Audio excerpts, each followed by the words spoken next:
สุดท้ายឆ្នាំថ្មីបងប្អូនចាថ្ងៃនេះខ្ញុំមកចែករំលែកពីរបៀបលាយម្សៅធ្វើនំចាក់ចោលចាអត់ចាំបាច់លាយផ្អាប់ទុកយូរទេយើងលាយភ្លាមអាចយកមកចាក់ភ្លាមបានចាហើយសាច់នំគឺឡើងល្អមែនតើបាទបងប្អូនដែលគាត់ធ្លាប់ធ្វើទៅអត់ឡើងណាបងប្អូនអាចសាកមកធ្វើតាមរបៀបខ្ញុំនេះសាកមើលចាហើយឥឡូវខ្ញុំចាប់ផ្ដើមលាយម្សៅហើយខ្ញុំប្រើម្សៅអង្គខ្សាយនឹងចំនួន2ខាប់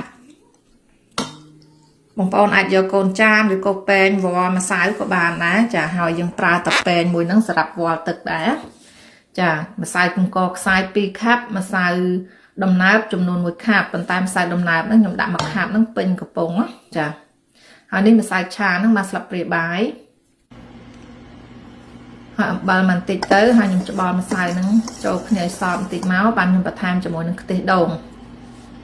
នេះខ្ញុំប្រើកន្លះខាប់បងប្អូនចាហើយមុននឹងដាក់ហ្នឹងខ្ញុំយកខ្ទិះដូងហ្នឹងទៅកម្ដៅឲ្យវាក្ដៅអ៊ុនៗសិនណាបានយកមកលាយម្សៅចាកន្លះខាប់ដូចជាលើសកន្លះបន្តិច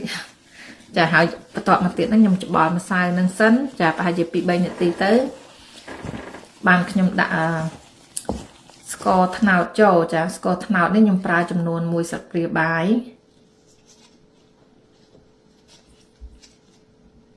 ចាហើយច្បល់ស្ករត្នោតហ្នឹងជាមួយនឹងម្សៅ2-3នាទីដែរចាបន្ទាប់មកទៀតខ្ញុំដាក់ពងទាចំនួន1គ្រាប់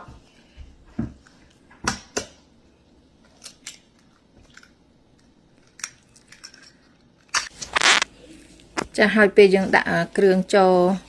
មួយមុខយើងច្បល់ម្ដងចាដាក់មួយមុខយើងច្បល់ម្ដងខ្ញុំអត់ដាក់ចូលគ្នាទាំងអស់ហ្នឹងក្នុងពេលតែមួយទេបងប្អូនចា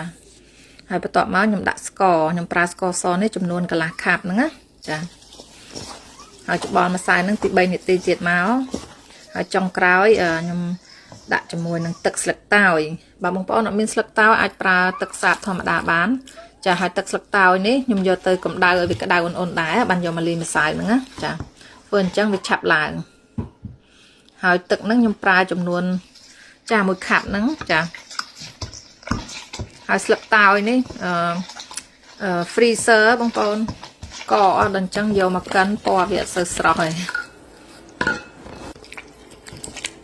ចាហើយទឹកស្លឹកតើយហ្នឹងខ្ញុំមកដាក់ម្ដងទាំងអស់ទៅគឺខ្ញុំដាក់បន្តិចម្ដងណាចាខ្ញុំដាក់បន្តិចអញ្ចឹងទៅខ្ញុំច្បាច់ម្សៅនឹងម្ដងហើយទៅបានខ្ញុំដាក់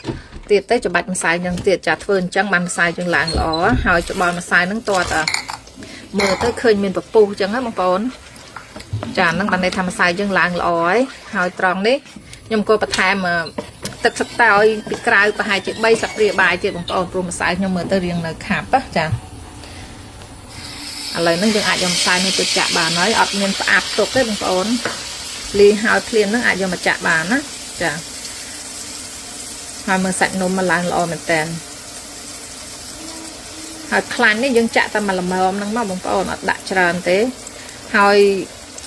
យើងត្រូវការខ្ទះដែលរាងគីឡូណាចាបានយើងចាក់ទៅវាចេញរាងស្អាតហើយខ្ទះខ្ញុំនេះខ្ញុំទិញយូរហើយចាទិញសម្រាប់ទៅធ្វើនំចាក់ចោលហ្នឹងទេហើយដល់ប្រើយូរទៅវារាងចេញខ្មៅនៅខ្ទះណាចាអត់សូវល្អទេប៉ុន្តែធ្វើមិនយូរបានរបានមួយដែលមានគីឡូអញ្ចឹងណាភាគច្រើនផ្ទះឥឡូវគេធ្វើតែបាបទៀត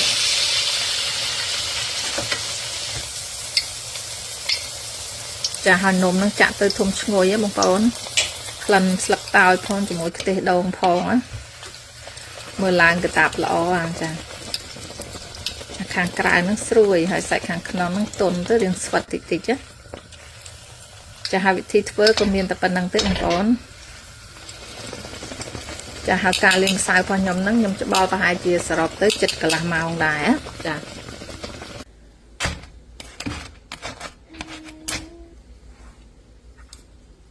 រួចរាល់ហើយបងប្អូនបានមួយថាសនេះបាននំប្រហែលជា20